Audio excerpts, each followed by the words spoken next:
बिहार सरकार को supreme court से बड़ी राहत मिली है। जब बिहार में जातीय जनगणना का काम पूरा हो चुका है, डेटा अपलोड हो चुके हैं, लेकिन सुप्रीम कोर्ट में कई लोग आपत्ति जता रहे हैं और कोर्ट से इस मामले में जल्द बिहार सरकार के फैसले पर रोक लगाने की मांग कर रहे हैं।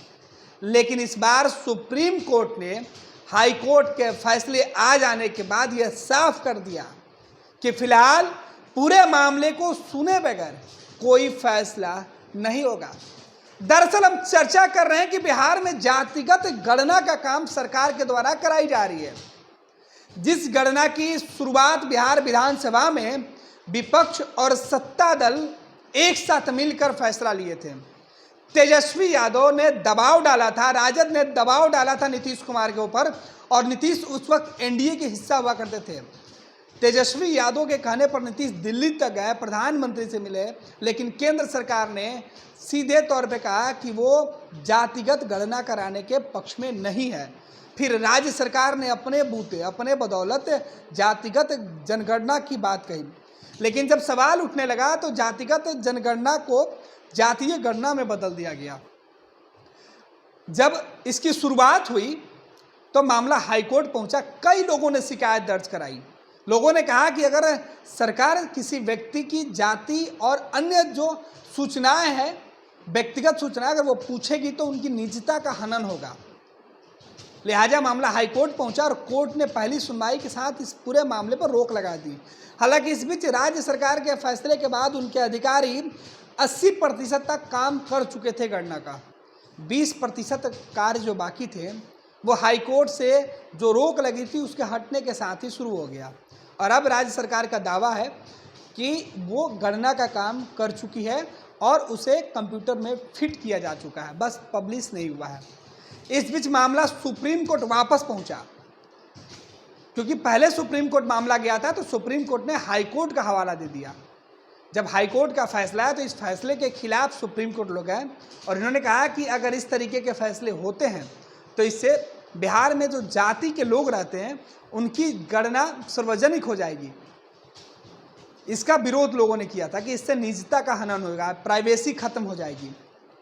अब सुप्रीम कोर्ट ने शुक्रवार को सुनवाई के दौरान जो टिप्पणी की, सुप्रीम कोर्ट की बेंच ने कहा कि यह दुर्भाग्य है कि बिहार जैसे प्रदेश में आपके पड़ोसी को आपकी जाति का पता होता है। ऐसे में बुरा क्या है, सबको मालूम है कि आप किस जाति से आते हैं। हालांकि सुप्रीम कोर्ट ने यह भी कहा कि दिल्ली में मैंने ऐसा नहीं देखा, मुझे इस बात की जानकारी नहीं है, लेकिन बिहार का यह दुर्भाग्य है कि बिहार में रहने वाला व्यक्ति और उसका पड़ोसी एक दूसरे के जाति को जानते हैं, और ये जब जानते हैं तो फिर कैसे किसी की प्राइवेसी बाहर आएगी, किसी की जो सीधे तौर पे कहते हैं कि निजता होती है वो लोगों तक पहुंच जाएगा जब पहले से लोगों को पता है। तो ऐसे में अब इस मामले पर जब तक पूरी सुनवाई, पूरी दलील दोनों पक्ष का नहीं सुन लिया जाएगा तब तक कोई भी आदेश नहीं दिया जा सकता है।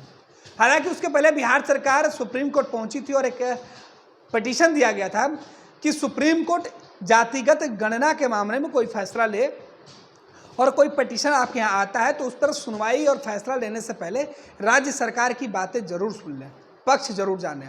और इसी मामले में सुप्रीम कोर्ट ने एक बेंच बनाई और इस बेंच में जब यह मामला पहुंचा तो बेंच की यह टिप्पणी थी, और इसमें ये भी चर्चा किया गया है कि जब जातिगत गणना किया जा रहा है उसमें जाति पहले से ही पता है, कोई व्यक्तिगत सवाल और उस डेटा को सरकार बाहर नहीं लाने जा रही है, आपकी प्राइवेसी कहीं भी सार्वजनिक नहीं होगा, तो फिर कैसे हनन होता है आपके मौलिक अधिकारों का, आपकी मौलिक जो निजता है, आपकी जो मौलिक बातें हैं वो आप गणना में नहीं दिए हैं, तो फिर कैसे चला जाएगा।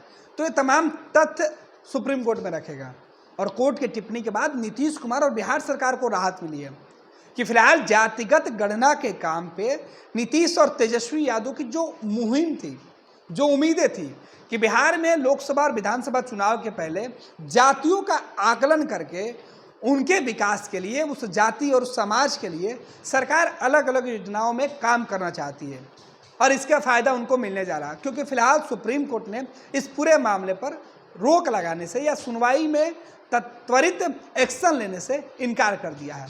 इससे जहां नीतीश सरकार को, तेजस्वी यादव की सरकार को फायदा पहुंचा इस फैसले का, दूसरी तरफ सुप्रीम कोर्ट में जिन लोगों ने शिकायत दर्ज कराई थी, राज्य सरकार के इस कार्रवाई का, इस फैसले का विरोध किया था, उनको झटका लगा है।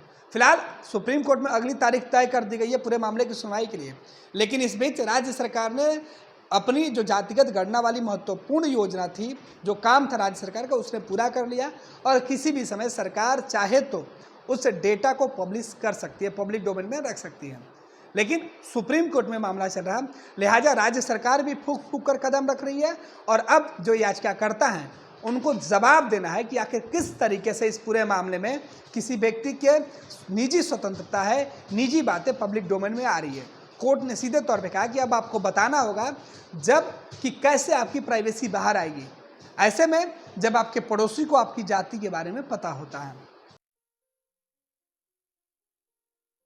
ये लो मुंह मीठा करो, आज मैंने अपना जॉब छोड़ दिया, अब हम पूर्णिया वापस जाएंगे। जॉब छोड़ दिया है? मतलब ये घर कैसे चलेगा? हम करेंगे क्या? और माँ बाबूजी क्या बोलेंगे? इसलिए मैं एक और मिठाई का डब्बा लाया, अपने बिजनेस के लिए लोन अप्रूव हो गया। अरे लोन अप्रूव हो गया वो तो ठीक है, लेकिन पूर्णिया में हम रहेंगे कहाँ? अपना घर भी तो नहीं है वहाँ। इसलिए तो एक और मिठाई का डब्बा अलग से लाया हूं। हमने पूर्णिया में घर ले लिया है, पूर्णिया के ई होम्स पैनोरमा में। पूर्णिया में पैनोरमा ग्रुप लेकर आए हैं ई होम्स पैनोरमा, बड़ा घर, आलीशान जिंदगी और अत्याधुनिक सुविधाओं के संग। अरे अरे, अब क्यों मुंह मीठा करवा रही हो? क्योंकि हम घर वापसी जो कर रहे हैं। घर वापसी की खुशी पूर्णिया में ई होम्स पैनोरमा के संग। E homes panorama, luxurious lifestyle redefined.